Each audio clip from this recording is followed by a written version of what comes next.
Good morning, students. In previous video, we have discussed about resource planning in our country and what was role of technology and institution in development of resources, and we will discuss in this video about some history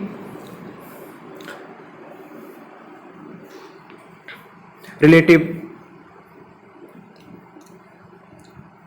development of resources.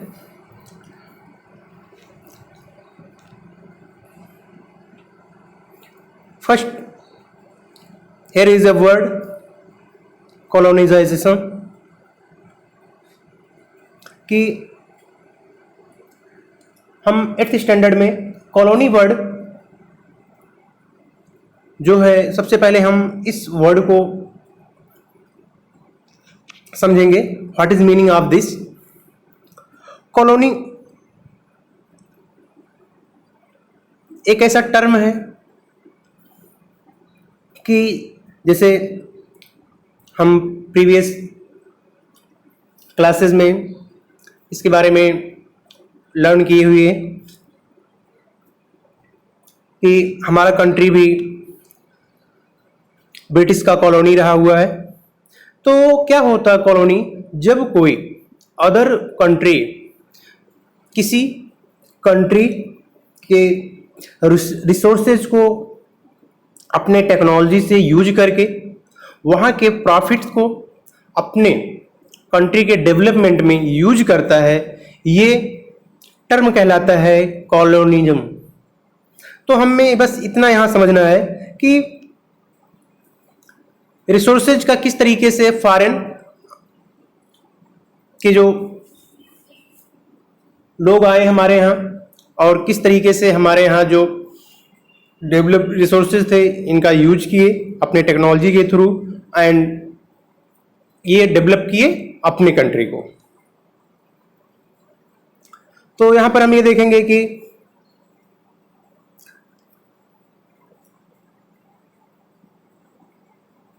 कि वो जो foreign या हम कह सकते हैं जो British India में कॉलोनी बनाए और हमारे यहाँ के रिसोर्सेज को यूज किए अपने न्यू टेक्नोलॉजी के थ्रू एंड जो भी प्रॉफिट था वो अपने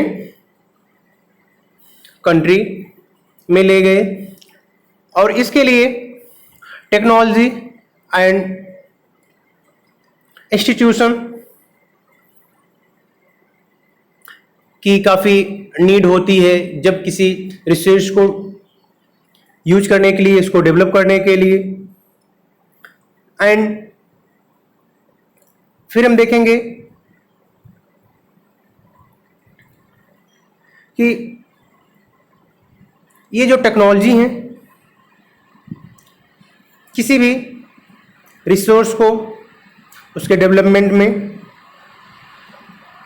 टेक्नोलॉजी के साथ साथ जो वहाँ के ह्यूमन रिसोर्सेज हैं, हिस्टोरिकल एक्सपीरियंस हैं वहाँ के लोगों का, इनका भी काफ़ी रोल होता है. तो next our topic is conservation of resources. We know about this word conservation means conserve करना, कि किसी भी जो भी रिसोर्सेज हैं उनको कंजर्व करना मीन्स सुरक्षित रखना, संरक्षित रखना, मीन्स सेफ रखना, उनको बचा के रखना. अब किस तरीके से क्या क्या टर्म है या क्या क्या लॉजिक्स हैं कि जिसके थ्रू हम कंजर्व कर सकते हैं रिसोर्सेज को. We know resources are vital for any development activity. हम देखेंगे कि रिसोर्सेज की बहुत नीड होती है जब भी कोई डेवलपमेंट एक्टिविटी किया जाता है. बट जब भी irrational consumption and over utilization. Here is two word, rational consumption and over utilization.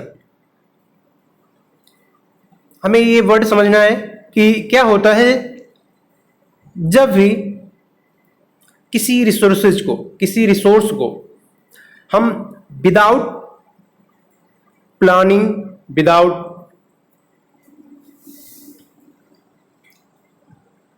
जैसे हम कह सकते हैं इसको बुद्धिमत्ता के अभाव के साथ, कि हम वहां पर बुद्धिमत्ता के अभाव के साथ और ओवर यूटिलाइजेशन मीन्स कि हमें जितना आवश्यकता है उससे अधिक हम उसका क्या कर रहे हैं, यूटिलाइज कर रहे हैं, मीन्स उससे अधिक यूज कर रहे हैं।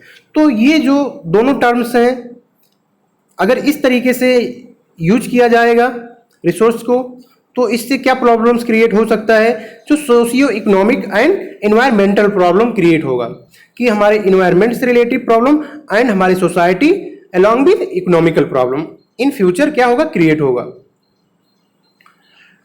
फिर हम देखेंगे टू ओवरकम दिस प्रॉब्लम, कि अगर हमें इन प्रॉब्लम्स को से क्या करना हो, ओवरकम होना, हमें निजात पाना हो, तो हमें क्या करना पड़ेगा कि जो भी इंपॉर्टेंट कंजर्वेशन के रूल्स हैं उनको हमें फॉलो करना होगा हर लेवल पर। And here is some examples about conservation of resources. Here is first name is Mahatma Gandhi. Mahatma Gandhi was very apt in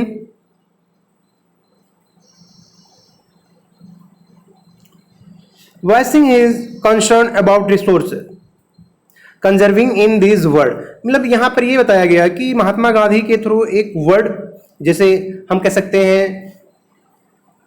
जैसे प्रेजेंट टाइम में इन्वायरमेंट बचाने के लिए हम नए नए स्लोगन्स बनाते हैं, उसी तरीके से महात्मा गांधी का ये एक फेमस सेंटेंस है, वर्ड है रिसोर्सेज कंजर्वेशन के व्यू में, there is enough for everybody need, there is enough for everybody's need and not for anybody's greed. It is a very important point कि जो हमारे कंट्री में रिसोर्सेज हैं वो एवरीबॉडी के लिए जो उनकी आवश्यकता है उसके लिए क्या है, एनफ है। बट जब कोई पर्सन ग्रीड हो जाए, मीन्स लालची हो जाए, तो उसके लिए ये बिल्कुल एनफ नहीं है। ये इनका क्या है, एक सेंटेंस है और इस स्लोगन को हमें लर्न करना है। It is a very important point. And he placed the ग्रेडी and selfish individual and exploitative nature of modern technology as the root cause for। हम ये देखेंगे कि जो यहाँ पर मतलब ग्रीडी एंड सेल्फिश ऐसे लोग हैं, इनके थ्रू क्या किया जाएगा कि जो मॉडर्न टेक्नोलॉजी इससे यूज करके ये अपने पर्सनल इंडिविजुअल प्रॉफिट के लिए रिसोर्स, जो ग्लोबल लेवल पर रिसोर्सेज हैं, इनका डेवलपमेंट करते हैं। एंड यही जो रीजंस होता है, ये मेन रूट काज होता है किस चीज का, जो हमारे यहाँ रिसोर्सेज क्या हो रहे हैं, खत्म हो रहे हैं धीरे धीरे। एंड नेक्स्ट हम यहां देखेंगे कि सम हिस्टोरिकल पॉइंट्स कि रिसोर्सेज कंजर्वेशन के लिए हिस्टोरिकल पॉइंट्स क्या क्या हैं और ये स्टार्ट कैसे हुए। Here is a paragraph. First देखेंगे इंटरनेशनल लेवल पर क्लब ऑफ रोम कि हम कह सकते हैं रिसोर्स कंजर्वेशन के लिए फर्स्ट टाइम में, या हम कह सकते हैं सबसे पहले क्लब ऑफ रोम ये 1968 में सबसे पहले ये स्टार्ट किया। इससे अगर क्वेश्चन आए कि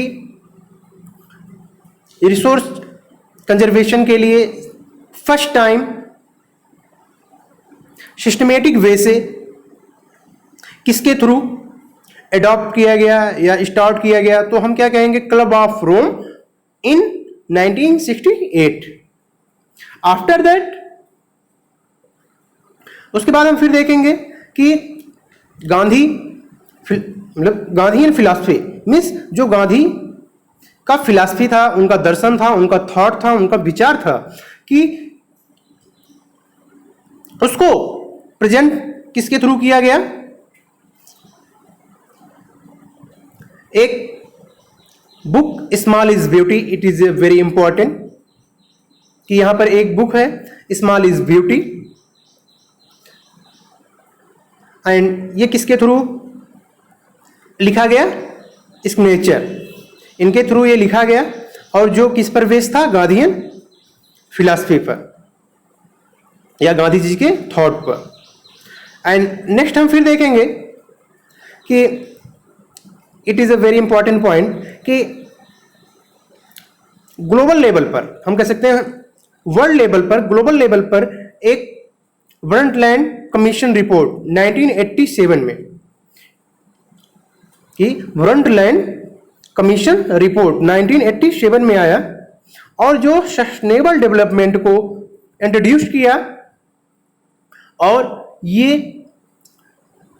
रिसोर्स कंजर्वेशन से रिलेटिव बड़े पैमाने पर पहला रिपोर्ट रहा, और इसके थ्रू एक बुक पब्लिश किया गया, और जो जिसका नाम आवर कॉमन फ्यूचर है। It is also very important point, our common future which is published by, हम देखेंगे कि सब ये रिलेटिव था सस्टेनेबल डेवलपमेंट से, और वो किसके थ्रू पब्लिश किया गया, ब्रंटलैंड कमीशन रिपोर्ट, जो कब आया था, 1987 में। इसके साथ साथ और भी अनदर इंपॉर्टेंट कंट्रीब्यूशन जो मतलब बने, जैसे यहां पर हम इंपॉर्टेंट देखेंगे कि अर्थ समिट कहां पर हुआ, रियो डी जेनेरियो, ये ब्राजील में सिटी है रियो डी जेनेरियो, और ये कब समिट हुआ, 1992 में। It is also important point. And our next topic is land resources. अब हम इंडिविजुअल रिसोर्सेज में देखेंगे, जैसे land resources. We know about land because in our behavior we use this resource, and we know more about this.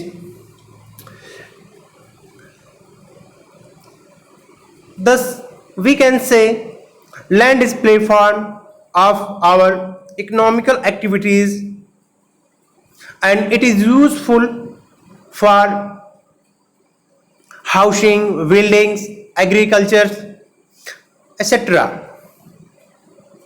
हम कह सकते हैं जो लैंड्स है, ये हमारे जितने भी इकोनॉमिकल एक्टिविटीज हैं, इसी पर क्या होता है, ये इसका प्रोसीजर लैंड पर ही होता है। हमारे हाउसिंग, स्कूल्स, बिल्डिंग्स, मतलब जितने भी हैं सब एक्टिविटीज कहाँ होते हैं, लैंड्स पर। एग्रीकल्चर मीन्स कह सकते हैं जितने भी एक्टिविटीज हमारे होते हैं वो सब लैंड्स पर होते हैं। अब हमें ये देखना है कि इसका क्या क्या इंपॉर्टेंस है।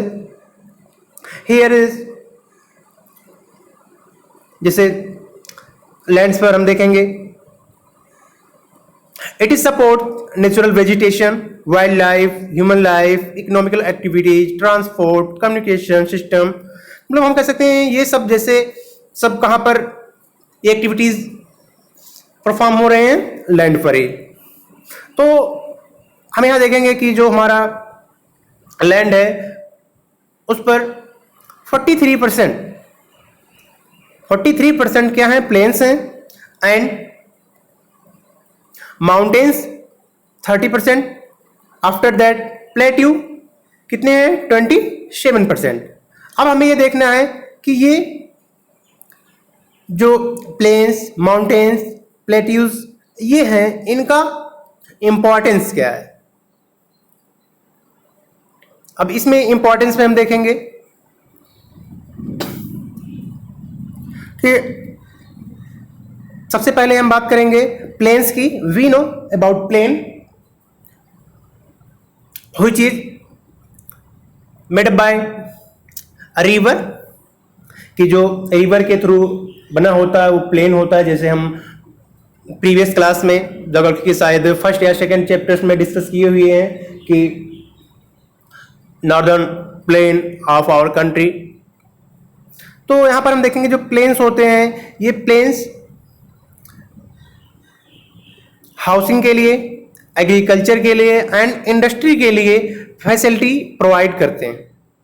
आफ्टर दैट माउंटेन्स अकाउंट्स, हम माउंटेन्स देखें वो कितने परसेंट, 30% टोटल सरफेस के हमारे कंट्री में। एंड माउंटेन से क्या फ्लो होते हैं, पेरिनियल फ्लो होते हैं। जो रिवर्स होते हैं वो हम कह सकते हैं पूरे वर्ष भर क्या होते हैं, फ्लो होते हैं रिवर, जिसके थ्रू काफी एक्टिविटीज कंटिन्यू रहते हैं। एंड इसके साथ साथ जैसे ये कुछ और फैसिलिटीज प्रोवाइड करता है, जैसे tourism and ecology aspects.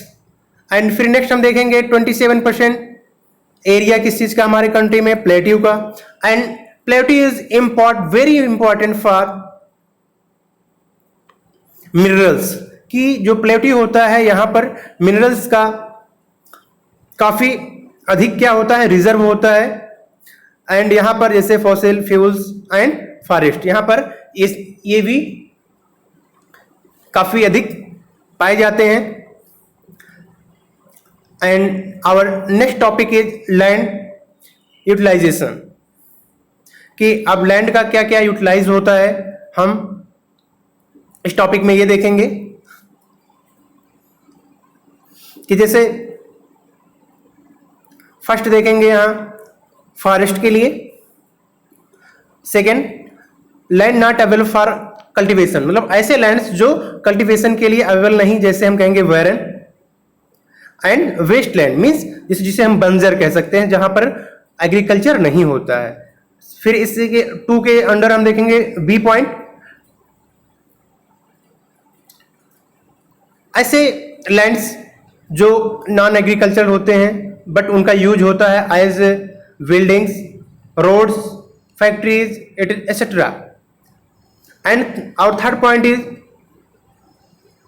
Other uncultivated lands, जैसे इसमें इंक्लूड किया गया है फैलो लैंड्स, जैसे हम इसमें फर्स्ट देखेंगे permanent pasture and grazing land, means जो चारागाह होता है जहां पर पशुओं को उनके चारा के लिए चारागाह बनाया गया होता है। फिर सेकंड देखेंगे land under miscellaneous tree crops gropes, मतलब फिर थर्ड देखेंगे, ये हमें बस फैक्ट जानना है कि क्या क्या फैक्ट्स हैं, कि जैसे हम फॉलो लैंड्स देख लेंगे, नेट सॉ एरिया देख लेंगे। तो हमारा नेक्स्ट पॉइंट होगा land use pattern in India. तो इसको हम नेक्स्ट वीडियो में स्टार्ट करेंगे। Thank you.